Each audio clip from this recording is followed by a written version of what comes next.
Hi hello అందరికీ నమస్కారం. మీరు చూస్తున్నారు లాభాను A to Z YouTube channel Khammam మిర్చి మార్కెట్ నుండి. వరుసగా ఒక 4 రోజులైతే మార్కెట్కి అనేది సెలవులు ఇవ్వటం జరిగింది.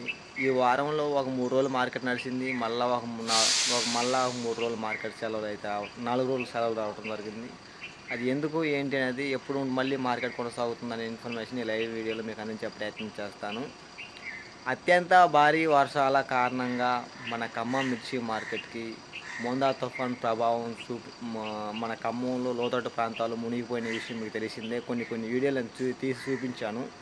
మళ్ళా ఏ ఏ లోతట్టు ప్రాంతాలు మునిగిపోయినాయి కూడా ఆ వీడియో కూడా మీకు అందించే ప్రయత్నం చేస్తాను. ఈ సబ్జెక్ట్ వచ్చేసి మార్కెట్ ఎన్ని రోజులు సెలవులు ఏంటి అనే ఇన్ఫర్మేషన్. వరుసగా ఒక 4 రోజులు సెలవు ఇచ్చారు. ఈరోజు గురువారం 30వ తారీఖు అక్టోబర్ నెల.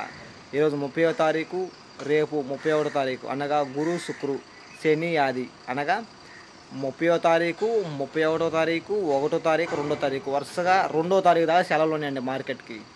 2వ తారీఖు అంటే ఆదివారం దాకా సెలవులు. అంటే గురువారం శుక్రవారం తుఫాను కారణంగా సెలవులు ఇచ్చారు. ఇక శని ఆదివారం అంటే వారాంత సెలవులే. మొత్తం కలుపుకుంటే 4 రోజులు సెలవులు మార్కెట్కి. తిరిగి మళ్ళీ సోమవారం 3వ తారీఖు నవంబర్ నెల. సోమవారం 3వ తారీఖు నవంబర్ నెల మార్కెట్ కొనసాగుతుంది అని చెప్పుకోవచ్చు. మార్కెట్ చూసుకున్నట్లయితే ఈ విధంగా లారీలు అయితే ఉండటం జరిగింది. ఇంచుమించుగా ఒక 10 లారీల దాకా మన పత్తి మార్కెట్ యార్డ్లో లారీలు ఉన్నాయి. మనకి ఆపరాలు కానీ, మిర్చి కానీ, పత్తి కానీ ఈ 3 అయితే ఒక 4 రోజుల సెలవులే అండి.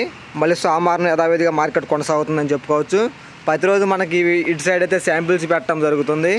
మార్కెట్ అనేది 4 రోజుల సెలవుల కారణంగా ఈ విధంగా ఉందని చెప్పుకోవచ్చు ఖాళీగా. ఈ లారీలు ఎందుకు వచ్చినాయని మీలో కొంతమంది అనుకోవచ్చు. అన్ని పత్తి అనేది ఎక్కడి నుంచి ఖాళీ చేయడం జరుగుతుంది. బయటికి కొన్న పత్తి అన్ని నిల్వ చేశారు కదా, ఈ పత్తి మొత్తం ఈ అనేది లారీలకు అనేది లోడింగ్ కోసం వచ్చినాయని చెప్పుకోవచ్చు ఆ లారీలు అనేది. ఈ వీడియో మీకు నచ్చితే లైక్ చేయండి, తోటి రైతులు తెలియపరచండి. వాళ్ళు కూడా తెలుసుకుంటారు మార్కెట్ ఎప్పుడు ఉండిద్ది, ఎప్పుడు ఉండదు, మార్కెట్లో ధర అంత పెరుగుతుంది, ధర అంత తగ్గుతుంది. ప్రతి ఇన్ఫర్మేషన్ వాళ్ళు కూడా తెలుసుకుంటారు. నచ్చితే లైక్ చేయండి, తోటి రైతులకు తెలియపరిచే ప్రయత్నం చేయండి. సబ్స్క్రైబ్ చేసుకోండి. ప్రతిరోజు మార్కెట్ సమాచారం మన ఛానల్ నుండి మీరు తెలుసుకోవచ్చు. ఓకే, బాయ్ అండి. మళ్ళీ సోమవారం కలుసుకుందాం. మీకు మున్నేరు అటు కాలవొడ్డు ఆ ఏరియాలో కేబుల్ బ్రిడ్జి ఇన్ఫర్మేషన్ మళ్ళీ ఇంకో వీడియో పెట్టే ప్రయత్నం చేస్తాను.